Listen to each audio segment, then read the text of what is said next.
Episódio 90 Dragon Quest Dino Daibu Can Fly o Pequeno Guerreiro 2020, resumo e crítica. Se você é novo no canal, não sabe onde está passando o Dragon Quest, você pode acompanhar 50 episódios no HBO Max ou então na Crunchyroll, que sai os episódios semanalmente e tem todos os episódios lá. E aqui no canal tem resumo de todos os episódios também. E os acontecimentos desse episódio equivalem aos capítulos 311 até o 314 do mangá de Dragon Quest. O episódio começa com todos sem esperança e desistindo de continuar lutando contra o Mr. Verne. Afinal, como bem lembrado pelo Crocodile, com a morte do Pop eles não podem mais derrotar o Mr. Verne. E ele comenta que vê como aquele garoto era importante para o grupo. E relembra que o Pop era respeitado inclusive pelo Kill Verne, pois Pop poderia se tornar a alma do grupo. E por isso que o Verne sugeriu que ele fosse morto o quanto antes. Até mesmo Mr. Verne reconhece os esforços corajosos do Pop, dizendo que ele merece respeito, pois ele até forçou o Mr. Verne a usar a asa da Fênix. Ryunkyo em pensamentos pensa sobre a asa da Fênix e fica muito surpreso. E Mr. Verne segue explicando sobre seu feitiço e revela que não teria sobrevivido ao ataque se não usasse essa habilidade proibida. Em seus pensamentos, Ryunkyo segue raciocinando sobre a questão da Fênix. Se lembra da Fênix Imperatriz usada pelo Rei do Mal e conclui qual é a verdadeira identidade do Mr. Verne. O Lockhart pede para ser morto logo, porém ele deixa um lembrete dizendo que o Dai matará o Mr. Verne. E ele se refere ao Dai como o mais importante de todos, dizendo que ele ainda vive. Ele estende uma das mãos para frente e diz que o Lockhart pode esperar o Dai no outro mundo, porque não importa o quanto o Dai cresça em poder, ele nunca conseguirá matar o Rei do Mal. O Ryunkyo concorda, afirmando que o Dai não pode matar o Verne. Afinal de contas, o Verne está ali, perante os olhos deles. Em voz alta, Ryunkyo declara que o verdadeiro Rei do Mal é o Mr. Verne. O Rin discorda do Ryunkyo, chama ele de idiota. Em relação ao mangá, até aqui é bastante parecido, porém a gente tem uma diferença nessa fala do Rin. No mangá, o Rin fala pro Ryunkyo parar de dizer coisas malucas e pergunta se ele enlouqueceu porque perdeu o Pop. Mr. Verne diz que sabia que o Ryunkyo ia ser o primeiro a saber a verdade, e o Ryunkyo passa a contar como é que ele descobriu a verdadeira identidade do Rei do Mal, citando inclusive os gestos e o estilo de luta do Mr. Verne se assemelha ao do Rei do Mal. E por isso o Mr. Verne foi obrigado a ficar calado por muitos anos, para evitar que as pessoas percebessem a semelhança entre os dois. E a sombra do Rei do Mal deveria ficar calada, já que o Rei do Mal precisava falar. Mas na verdade a sombra é que era o Rei do Mal. Mr. Verne interrompe o Ryunkyo, dizendo que ele só dirá que o Ryunkyo está quase certo, e pode descobrir o resto depois que estiver morto. E nesse momento ameaçador, o Kill Verne surge, perguntando por que Mr. Verne não conta o resto. De forma estranha, o Kill Verne, que passou tantos anos do lado do Mr. Verne, quer ouvir mais sobre seu colega de trabalho. Mr. Verne parece desconfiado e pergunta onde é que está o Avan.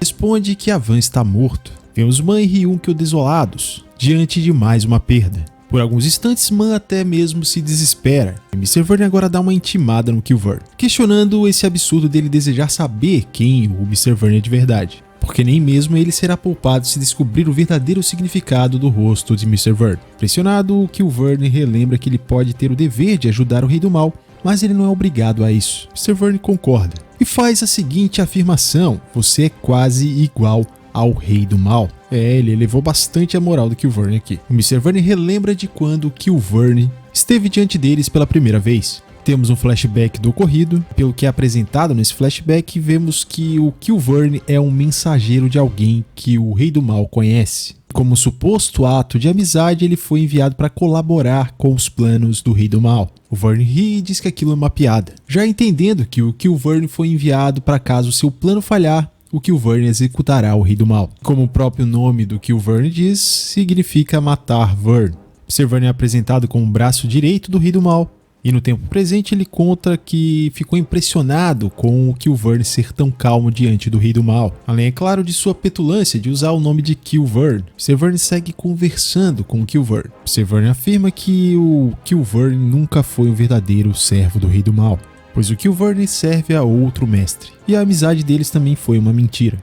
Novamente, Kill Verne insiste para que o Mr. Verne revele seu segredo. Mr. Verne fica em silêncio e temos um momento de tensão. Mr. Verne tenta atacar o Kill Verne, que questiona a atitude de Misty, e ele afirma que o Kill Verne que está ali não é o Shinigami, porque o Misty só recebeu o nome de Mr. Verne depois que o Kill chegou, e por isso o Kill não chama o Mr. Verne assim, ele chama de Misty apenas. Revoltado, o Mr. Verne ataca, dizendo para o farsante se revelar, e ele consegue quebrar parte da máscara do suposto Kill Verne. E meus amigos, é revelado o cabelo e o olho dessa pessoa. Todos ficam de queixo caído. Vemos uma fumaça se levantar e a voz de Avan dizendo que vacilou, por ter ignorado uma coisa tão simples quanto a forma como o Misty e o Killvern se chamavam. Mr. Vern chama o Avan de maldito. Temos essa imagem badass e triunfante do retorno do herói Avan, trazendo de volta a esperança que foi embora com o Pop. Man comenta sobre o feitiço utilizado, que na legenda ficou como Morpha e no original é Mushazo. No mangá, Man não diz nada e a reação do Shio é ainda mais exagerada. A mãe explica sobre a estratégia e o feitiço utilizado pelo Avan.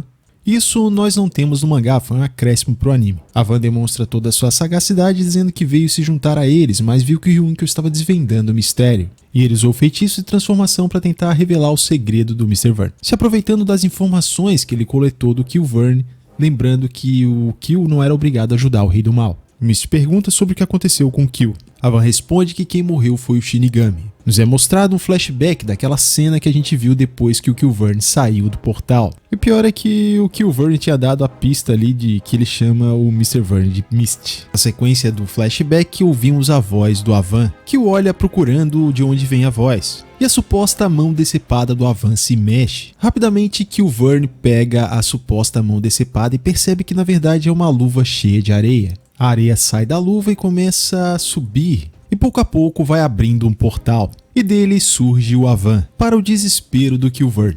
Avan conta que aquela é uma areia mágica que ele preparou. Ela serve como um marcador de inimigos, permitindo que ele use o feitiço Rirura, e ele funciona mesmo em uma dimensão isolada. E a estratégia do Avan foi colocar um pouco dessa areia em sua luva. Como vimos, ele agarrou a perna do Killvern. Esperto, o Avan retraiu a mão dele antes que o Killvern conseguisse decepá-la, e assim ele conseguiu fazer com que a luva dele fosse para essa dimensão junto com o Killvern. Mesmo diante de uma situação tão difícil, o Avan fez essa sua última aposta. Revoltado, o Killvern pergunta como Avan ainda está vivo, mesmo depois do megante do juiz. Avan diz que não sabe e só pode chamar isso de milagre. Ao mesmo tempo que se arma com uma lança, o Avan supõe que talvez ele seja o único humano atingido por 2 megantes na vida. E como ele sobreviveu, só resta usar a própria vida contra o Killvern. Em alta velocidade, Avan atinge o Killvern com o fulgor das ondas, e ele fica espantado com tamanha velocidade do Avan que atingiu ele no braço. Avan continua atacando. Surpreso, Killvern em pensamento comenta que o Avan levou aquele dano todo, mas continua muito forte. Avan pressiona tanto o Killvern que ele se sente com medo pela primeira vez na vida.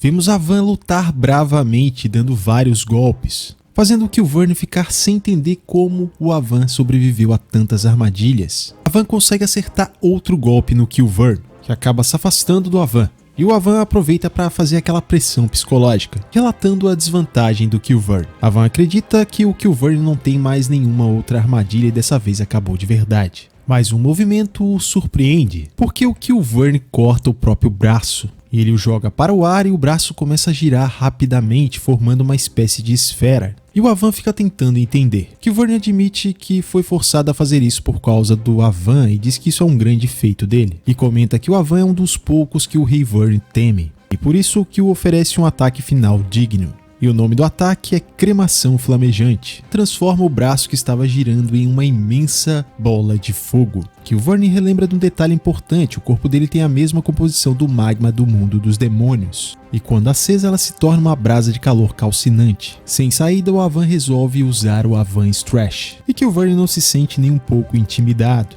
Mesmo numa situação tão difícil, o mestre Avan dá uma resposta provocando o Killvern, e ele se sente insultado e fica com orgulho ferido. Furioso, ele começa a lançar o seu ataque e parece conseguir atingir em cheio o Avan. Acontece uma onda de choque, o Killvern chama o Avan de tolo e começa a se gabar. E é quando ele está dando risada que ele leva um susto. Avan mita saindo de dentro das chamas. Falando com muita determinação, ele diz que o Killvern deveria ter focado nas coisas que faz bem. E meus amigos, para completar a mitada, ele atinge o Killvern com o Avan Strash. Vemos de cima a cena em câmera lenta. Killvern fica sem entender como Avan sobreviveu a mais esse poderoso ataque. De repente, uma fumaça branca sai de trás do Avan. Quando ele olha, a imagem do Hadlar começa a se formar. E o Avan começa a relembrar de quando Hadlar morreu em seus braços, e suas cinzas estavam no ar. Avan se pergunta se essas cinzas protegeram ele do Megante e da cremação flamejante, cogitando que o Hadlar o protegeu. Em meio àquela poeira de cinzas que formou o rosto do Hadlar, Avan vê o sorriso de seu antigo rival, como se respondesse à pergunta do Avan. Em seguida, o rosto se desfaz enquanto as cinzas se dissipam. Grato, Avan dá um leve sorriso, que o Verne caído sofre de dor. E Avan afirma que Hadlar até provocou um milagre para salvá-lo. Revoltado, Kilverne se recusa a acreditar no tal milagre, afirmando que o corpo de Hadlar era feito com células de ser superior, que emitia a energia das chamas demoníacas. E essas células se mantiveram como cinzas e protegeram o Avan do calor. E essa seria a única explicação. Com dificuldades, o Kilverne começa a se levantar e quando ele está prestes a dizer que o milagre nunca aconteceria, o corpo dele é incendiado. Avan conclui que isso aconteceu porque as chamas residuais atingiram o corpo do Kilverne, acendendo o sangue de magma que corria em suas veias. Pirorô corre em socorro ao Kilverne, tentando usar diversas magias de gelo, e diz não conseguir sozinho. Ele chora e implora a ajuda do Avan, dizendo que Kilverne vai ser reduzido a cinzas, e diz que vai pedir que o Kilverne não seja mais malvado. E segue fazendo drama e implorando pro Avan ajudar o Kilverne. Avan pega uma de suas penas, ele arremessa e as chamas são apagadas. Avan vira as costas e o Kilverne diz que precisa agradecer o Avan. Traiçoeiro, Pirorô concorda e faz uma espécie de feitiço, restabelecendo as lâminas do chapéu do Kilverne. Avan dispensa o agradecimento e diz que não acredita totalmente no Kilverne. Dissimulado, o Kilverne insiste e dispara as suas lâminas fantasmas. Vemos as lâminas invisíveis ficarem em volta do Avan. Pirorô comemora, Kilverne tenta intimidar o Avan.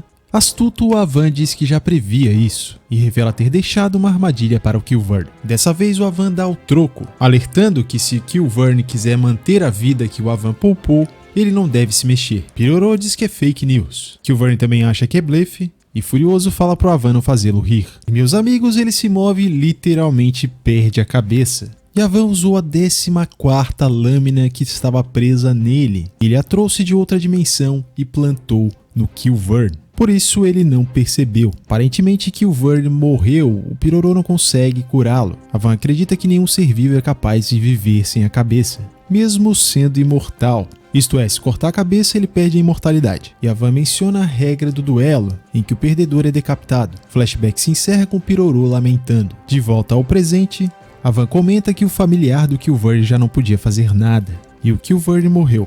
E ao que parece, Avan descobriu o maior segredo do Verne. A cena corta e vemos Dai e Leona olhando para o céu. Em seguida nos é mostrado o céu com muitas nuvens escuras. E é desta forma que se encerra mais um ótimo episódio de Dragon Quest. Em relação ao mangá, não há diferenças significativas, só pequenas coisas como mostrei aqui. Os diálogos no anime normalmente são mais objetivos do que do mangá. Temos uma adaptação bastante fiel e um episódio equilibrado entre parte expositiva e também a ação. Uma coisa que achei estranho e me chamou a atenção nesse episódio foi o Kilverne pegando fogo. Considerando que ele tem um sangue que tem a lava do Meikai e a forma como ele agiu e também principalmente o Pirorô, me pareceram ali um tanto dissimulados. Não sei pra você, mas pra mim não faz sentido um cara que tem sangue de lava morrer com chamas. Então me parece ter algo estranho aí. Eu tenho minhas dúvidas se de fato o Kilverne está morto. Eu gostei do episódio ter começado daquela forma, já sem esperanças, com todos ali desistindo praticamente, porque a esperança era o Pop. Além, é claro, tanto do reconhecimento do grupo para com o Pop e até mesmo o Mr. Verne reconhecendo o valor do Pop. Outra coisa interessante da história é que eles relembram das coisas que foram plantadas em episódios anteriores, tal como o Kilverne, de certa forma, temer que o Pop virasse o espírito do grupo, assim como o Avan era motivo de preocupação para o Verne. E gostei demais de ver o Avan retornando e imitando mais uma vez. Além das habilidades, da astúcia e a calma que ele tem durante a batalha, Avan também contou com uma dose de sorte. E Hadlar, mesmo morto, serviu como uma espécie de anjo da guarda para o Avan. E sem isso, o Avan não teria conseguido. O Avan é um personagem tão maneiro que até mesmo o fato dele ter errado quando ele estava ali tentando descobrir as coisas, se passando pelo Kilverne, e não chamando o Mr. Verne pelo nome que o Kilverne usava, acaba sendo algo interessante para o personagem, já que ele, apesar de ser muito inteligente e astuto, também comete erros. Ou seja, ele não é um personagem falível e isso torna ele mais humano. Faz a gente de certa forma se conectar mais e se identificar com ele. Só tem um problema para apontar em relação ao Avan, que não é bem um problema, que toda vez que ele assume o protagonismo, ele rouba a cena e acaba sendo um protagonista muito melhor do que o real protagonista de Dragon Quest, que é o Dai, que infelizmente muitas vezes deixa essa impressão de ser